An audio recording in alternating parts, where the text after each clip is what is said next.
Foli bɛ bɛɛ lajɛlen Mali cɛ ani muso denmisɛnnin ani ɲumankɔrɔ aw ye aw bisimila Tamtam TV jabaranin sanfɛ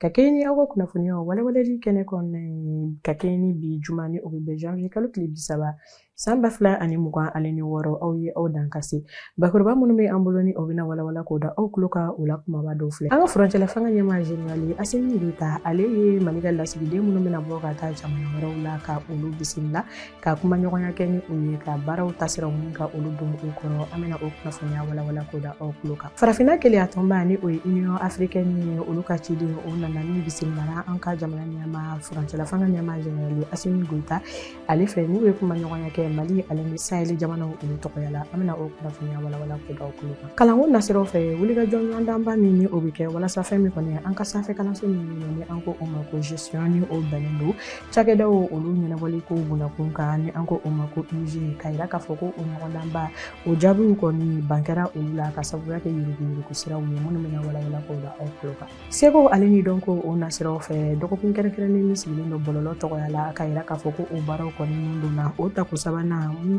defaya kun bɛ an ka minisiri bolo ni ale Mamu Dafe o hukumu kɔnɔna na ka kɛ ni dɔgɔnɔw ka seko ale ni dɔn ko sa ɲɔgɔn kunbɛba min bɛ yen nɔ ni an ko o ma ko festival Ogubanya ale tako 10 ale ni kelen na o baaraw olu n'olu na anw fɛ Bamakɔ festiliri ni o ye seko ale ni dɔn ko ɲakunbɛba min bɛ kɛ kalanko o bunakun ka kɛrɛnkɛrɛnnenya la ni o ye livre kalan ye o tako fɔlɔ o baaraw olu n'olu na anw fɛ Bamakɔ faba kɔnɔna na kiriko nasiraw fɛ Mahamadu Awa Gassama ale bɛ kiri o jaabi o bɔra san 3 kaso ani sefa wari miliyɔn 500 ɲana Bamakɔ ko a kan ka olu sara nin kibaruya min bɛ an bolo kɔrɔ minnu bɛna walawala ka lase aw ma aw ni aw dan ka se Bi juma ye ni o bɛ janvier kalo tile 30 san 2026 an ka furancɛla fanga ɲɛmaa général Assimi Goïta ka kɛɲɛ ni kunun ko alamisa ni o kun bɛ janvier kalo tile 29 san 2026 ale ye Mali ka lasigiden minnu bɛna bɔ ka taa jamana fila ɲɔgɔnna bɔɲɔgɔnko la ka olu bisimila ni ka baara siraw laɲini minnu ni o kɛlen don u fɛ u ka lasigidenya baara kɔnɔna na ka ɲɛfɔli kɛ u ye o kan ni o dɔw bɛ tali kɛ kɛrɛnkɛrɛnnenya la Kulibali Seydou ale la ni ale bɛna kɛ Mali ka lasigiden angolakaw olu fɛ yen nɔ fo ka taa se général de brigade Boubacar Diallo ni ale fana bɛna kɛ Mali ka lasigiden ye en République du Rwanda o hukumu kɔnɔna na baara sira o talen don ka a di u ma ni o sira dɔw bɛ tali kɛ ka fɛn min kɔni ye bolofaba ka o ta ni ka o bila tɛgɛ di ɲɔgɔn ma fanfilabɔ min bɛ kɛ Mali ale ni jamana ninnu olu ni ɲɔgɔn cɛ o sɔrɔla o kunnafoniya la ka o walawala k'o da aw bɛɛ lajɛlen tulo kan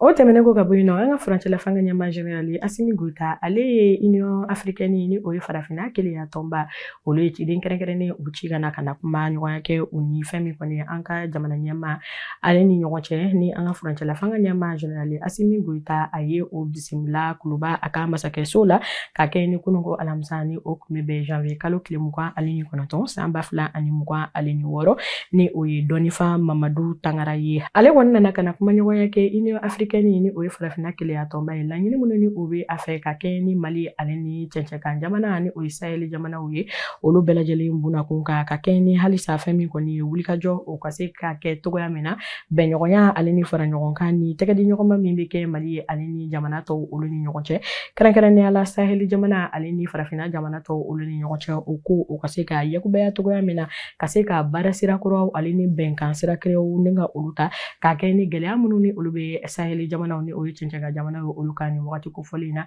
ni o dɔw bɛ tali kɛ o belebeleba ni o bɛ tali kɛ lakanabaliya ale kɔni nasiraw fɛ an b'a fɔ ko sigi kɔni taara ka kɛ o kumaw kan o sɔrɔla o kunnafoniya la ko walawala ko da aw bɛɛ lajɛlen tulo kan o tɛmɛnen ko ka bɔ yen nɔ ka kɛ ni an ka minisiriso min kɛ baara bɛnnen don sanfɛ kalanso olu ko ɲɛnabɔli o bunakun kan ni o ye ministère de l'enseignement supérieur ye ka kɛ ni fɛn min kɔni ye ɲɔgɔndanba min ni o bɛ kɛ walasa fɛn min kɔni lakɔlidenw ka se ka don an ka sanfɛ kalanso min bɛ yen nɔ ni o bɛ tali kɛ cakɛdaw olu baaraw ɲɛnabɔli bunakun kan ni o ye UG ye kɛrɛnkɛrɛnnenya la ni an ko o ma ko l'Institut universitaire de gestion o hukumu kɔnɔna na ka kɛ ni o ɲɔgɔndanba min o bɛ kɛ o jaabi minnu ni olu taara ka u bɔ janvier kalo 9 san 2000 ani mugan ale ni wɔɔrɔ ka yira k'a fɔ ko o jaabi ninnu ko u ma taa ka u kɛ jɛlenya o kɔnɔna na o hukumu kɔnɔna na minisiriso maaw y'a yira k'a fɔ ko u tɛna sɔn o jaabi bɔlen ninnu olu ma ka yira k'a fɔ ko fɛn min kɔni ye hakili caman ko o bɛna ta ka baara sira kura ni ka o bila sen kan walasa ɲɔgɔn dakura o ka se ka ta ka kɛ mun ni a jaabiw nasɔrɔ ka u bɔ jɛlenya ale ni tilennenya o kɔnɔna na wagati ale ni a nataw la o sɔrɔla o kunnafoniya la ko walawala ko da aw bɛɛ lajɛlen tulo kan. Seko ale ni donc o nasiraw fɛ fɛn min kɔni ye dɔgɔkun kɛrɛnkɛrɛnnen min bilalen don bɔlɔlɔ tɔgɔya la ka yira k'a fɔ ko o baaraw olu nun donna anw fɛ yen nɔ kunun ko alamisa ni o tun bɛ janvier kalo tile 29 san 2026 Bamakɔ CCB kɔnɔna na ni o ɲɛmaaya ni a denfaya kun dalen don ka o di an ka minisiri Mamu Dafe ale ma o hukumu kɔnɔna na ka yira k'a fɔ ko sɔni sigira kuma min kan ni an ko o ma ko thème ko o de tɔgɔ ye ko e-gouvernement et l'intelligence artificielle ni o de bɛ kɛ fɛn min kɔni jamana mara ka o ta ka o kɛ bɔlɔlɔ sira u fɛ kɛrɛnkɛrɛnnenya la ale ni fɛn min kɔni ye bɔlɔlɔ sira ka yakubayali min bɛ yen nɔ ni an ko o ma ko intelligence artificielle o ko bunakun kan walasa fɛn min kɔni ye an ka jamana ka cakɛdaw baara sira fɛn fɛn bɛ na o fɛ ka o bɛɛ kɛ bɔlɔlɔ kan ko nin baara kofɔlen ye o bɛ tali kɛ fɛn min kɔni ye walasa yuruguyurugu caman ka se ka bɔ u la jamana ka cakɛdaw ni jamana ka baara siraw olu fɛ o hukumu kɔnɔna na ka yira k'a fɔ ko hakilina ko o taara ka application ni ka o bila sen kan min tɔgɔ ko ɲaga ni o bɛna kɛ sababu ye ka fɛn min kɔni AES jamanaw ni ka u ka kanw ka o bayɛlɛma o hukumu kɔnɔna na ka kɛ ni wulikajɔ ni hakilina ɲuman ye min fɔra an ka minisiri Mamu Dafe fɛ ni a y'a yira k'a fɔ ko fɛn min kɔni intelligence artificielle ye ale nafa na bonya kosɛbɛ ni a baaraw taara ka o kɛ an ka facɛn ale ni yiriwari sira ka o ta ka o kɛ walasa ka o baara sira ninnu ni ka olu yakubaya n'a y'a sɔrɔ a bɛ tali kɛ ka fɛn min kɔni ye an ka danbew ale ni an ka kɔrɔlenw ni an ka yɛrɛma hɔrɔnya fɛn min kɔni ye seko ale ni dɔnko o nasira fɛ ale ni danbeko o nasira fɛ ni an bɛ olu bonya a kɔnɔna na o sɔrɔla o yɔrɔ la ni ka o kunnafoniya walawala ka o da aw bɛɛ lajɛlen tulo kan.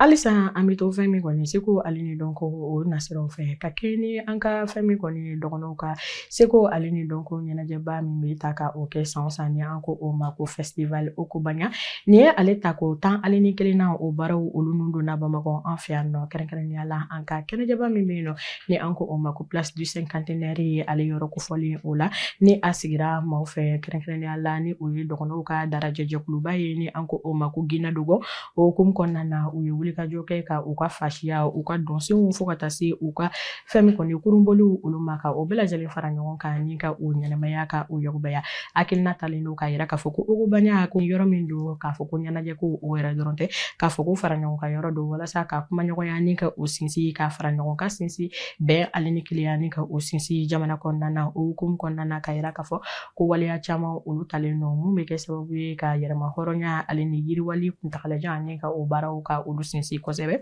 o hukumu kɔnɔna na ka yira k'a fɔ ko Okobanya ale tɔgɔ ye mun bɔra dɔgɔnɔw yɛrɛ yɔrɔ la ka bɔ u ka kan na kɛrɛnkɛrɛnnenya la Ogon fɛn min kɔni o ye Ogon ye o hukumu kɔnɔna na Banya o bɛ tali kɛ fɛn min kɔni ye échelle ale kɔnɔna na ni o dɔw bɛ tali kɛ kɛrɛnkɛrɛnnenya la ka fɛn min kɔni fara ɲɔgɔn ka kɛ sankolo ale ni dugukolo o ni ɲɔgɔn cɛ mun bɛ tali kɛ bonya karama ale ni fɛn min kɔni ye fara ɲɔgɔn kan ye jamana don ale ni jamana kɔni o ni ɲɔgɔn cɛ. Festival Okobanya ni y'a ta ko 11 na ye an fɛ ɲinan ta an ka kuma yɛrɛ a kunba badabada jijali hakili jakabɔ ani kuma ɲɔgɔnya olu saba mana fara ɲɔgɔn kan Mali yɛrɛ ɲɛta bɛ se ka sabati cogo di o de ye an ka ɲinan tɛmɛ pour que an bɛɛ ka ɲɔgɔn kuma ɲɔgɔnya Mali bɛ se ka labɛn cogo min na Mali bɛ se ka taa ɲɛ cogo min na an ka seko n'an ka dɔnko an bɛ se k'a jira an denw n'an mɔdenw na cogo di sini ɲɔgɔn n'an tɛ yen a ko tɔ bɛ kɛ cogo di an k'an denw kalan o la o kow bɛ yan o maa bɔ yen aw yɛrɛ ɲɛ b'a la suguba bɛ yan foire de don stand 200 ani stand 50 de bɛ yen an yɛrɛ ka finiw an ka dumuni kɛtaw an ka furaw fɛn bɛɛ bɛ yan a si tɛ bɔ yɔrɔ wɛrɛ wa ɲinan ta comme tajiko gɛlɛya bɛ yen gɛlɛya wɛrɛw fɛnɛ bɛ yen nɔ an ye laɲini kɛ pour que an ka courant ko an ka se k'a bɛɛ kɛ panneau solaire la tant que tile bɛ yen ayiwa an fɛnɛ jɔlen bɛ to yen donc ɲinan ta kobaw ye o ye. Doguna duna ni duna nana dɔgɔnɔ dugu la n'i ma siyɔrɔ sɔrɔ ou bien n'i ma jatigi sɔrɔ i ka taa doguna na ni sira ye jatigi bɛ sɔrɔ ye hali n'a jatigi ma sɔrɔ i bɛ se ka si ye o ye i jatigila ye fɔlɔ. Filanan tuguna cɛkɔrɔbaw ka barokɛyɔrɔ ye dugu cɛkɔrɔbaw ka barokɛyɔrɔ de don tuguna sabanan ye mun ye dugu kiribɔyɔrɔ de don ni gɛlɛya donna dugudenw ni ɲɔgɔn cɛ kiri bɛ taa kɛ tuguna de kɔnɔ mɔgɔkɔrɔbaw fɛ. O tɛmɛnen kɔ ka bɔ yen nɔ Seko ale ni donc o fara ɲɔgɔn kan ba min bɛ kɛ livre kala ale bunakun kan ni o baaraw olu kun kuma fɔra k'a fɔ ko o nun donna bi juma ni o kun bɛ bɛn janvier kalo tile 30 san 2026 musée national la k'a yira k'a fɔ ko o baara kɔni nun donna min na ni fɛn min kɔni ye dakuruɲɛ kelen min ni o talen don a la denmisɛn kelen livre kelen wa fɛn min kɔni ye siniɲɛsigi kelen yɛrɛ fɛnɛ de kuma taara ka o fɔ o kɔnɔna na o kama k'a yira k'a fɔ ko wulikajɔ belebele olu taara ka fara ɲɔgɔn kan kɛ maaw ye ɲɔgɔn sɔrɔ yen nɔ k'a yira k'a fɔ ko fɛn min kɔni livre kalan o kanu o bɛ maa minnu na ale ni wulikajɔ maaba caman o hukumu kɔnɔna na k'a yira k'a fɔ ko nin ye ɲɛnajɛ ye min ni a nafa ka bon kosɛbɛ ni a b'a to fɛn min kɔni kalan o fanga o na bonya an ka jamana kɔnɔna na ka hakilina la sifinw olu fan fɛ. Laɲini fɔlɔ ye min ye c'est que an bɛ fɛ ka a lawulila min kama an bɛ fɛ ka denmisɛnninw dɛmɛ ka yir'u la ko livre y'u dɛmɛna de donc o de kama an ye festival in sigi sen kan. N'u bɛɛ lajɛlen wele fa ni baw denmisɛnninw kɔrɔkɛw ni kɔrɔmusow mɔkɛw ni mɔmusow bɛɛ welelen don u ka na an ka livre bila denmisɛnninw tɛgɛ kɔnɔna na a bɛ daminɛ bi sini ani dimanche don donc dɔ bɛ kɛ yan nɔ école caman bɛ yan nɔ aw yɛrɛ y'a ye denmisɛnninw caman bɛ yan ani musée parc la denmisɛnninw bɛ activité kɛ yen nɔ donc o activité la u bɛ prix dɔ sɔrɔ min b'a to u bɛ livre sɔrɔ ka bila u ka bibliothèque la donsara bɛ yɔrɔ dɔw la donsara tɛ yɔrɔ dɔ la voilà donc a lawulilen don denmisɛnninw yɛrɛ ka u ka kalan kɛ u ka livre kɛ u ka maga livre la yɛrɛ de u ka baro kɛ ni livre ye a lawulilen don o de kama. O tɛmɛnen kɔ ka bɔ yen nɔ kirike nasiraw fɛ Mahamadu Hawa Gassama ni ale nɔminɛnen don fɛn min kɔni ye Côte d'Ivoirekaw olu fɛ yen nɔ kabini juillet kalo tɛmɛnen san 2025 ale ni 5 o kɔnɔna na ni a nɔminen bɛ ka sababuya kɛ kumakan cɛjugu ye minnu ni a y'o sɔrɔ ka o fɔ Ivoire jamana marabaaw olu ma kɛrɛnkɛrɛnnenya la bɔlɔlɔsiraw olu kan o hukumu kɔnɔna na k'a yira k'a fɔ ko a ka kiri o kun bɛ ka tigɛ min fɛn min kɔni kiri jaabi ye ale bɔra o hukumu kɔnɔna na u ye a ɲangi san 3 ka so ni ka o di a ma ale ni ka kan ka nafolo kasabi min sara o bɛ taa i jɔ sefa wari miliyɔn 5 ɲana o bɔɲɔgɔnko la min ni a kan ka o sara Abidjan dugukolo kan o hukumu kɔnɔna na ka kɛ ni a ka kɔkɔrɔdonbaw ka wulikajɔ ni u ka lajɛw ye u bɛ jateminɛ la k'a lajɛ n'a y'a sɔrɔ kiriko kɔni bɛɛ lajɛlen kɔfɛ ni fɛn min kɔni ye welewele da sira ni u bɛ se ka o sɔrɔ walasa surunadoli o ka se ka kɛ Mahamadu Awa Gassama ye o sɔrɔla ka kɛ ni a ka kiri nasiraw olu ye. Donc aw yɛrɛ y'a ye sisan jugement min dira sɔgɔmada in a jugement a gɛlɛyara kosɛbɛ parce que u ye Gassama condamné san 3 kaso ni k'a fɔ a tɛ se ka don jamana in kɔnɔ san 3 u ye amande fana sigi a kun u ko fana ko décision min n'a taara bi k'a bɛ sɛbɛn furaw kɔnɔ minnu bɛ bila jamana fan bɛɛ anw ko nin kiri a gɛlɛyara nin kiri ɲangini min n'a kɛra a ɲangini a gɛlɛyara kosɛbɛ o tɛ k'a fɔ ko min fɔra ka da Gassama la ko tiɲɛ tɛ Gassama yɛrɛ jɔra n'o ye Gassama yɛrɛ ko k'ale de y'a kɛ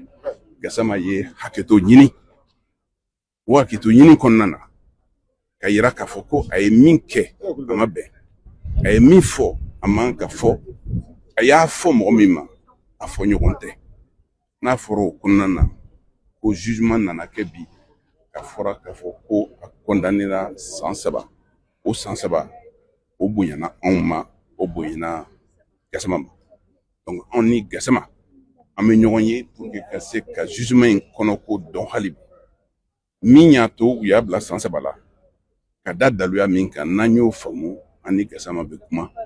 n'an kumana min mana bɔ a kɔnɔ an b'o fɔ aw ɲɛna mais min dayɛlɛnnen don Gassama ye bi tile 20 ka taa se jugement in kɔnɔna na an bɛ se ka appel kɛ o tɛ k'a fɔ ko appel an b'a kɛ an bɛ appel kɛ n'an ye kiri kɔnɔko dɔn an bɛ appel kɛ n'an ye kiri taabolo dɔn an bɛ appel kɛ ni Gassama yɛrɛ jɛnna n'o ye aw ni ce aw ka hakilima la Ni me dansi ke aw ka kunnafoniyaw la Tamtam TV jabaranin sanfɛ an b'a fɔ ko aw sagolen to an na kunnafoniya ko nasiraw fɛ ko aw tɛna fɔ aw jigi kɔ an b'a fɔ ko aw k'an bɛn wasalam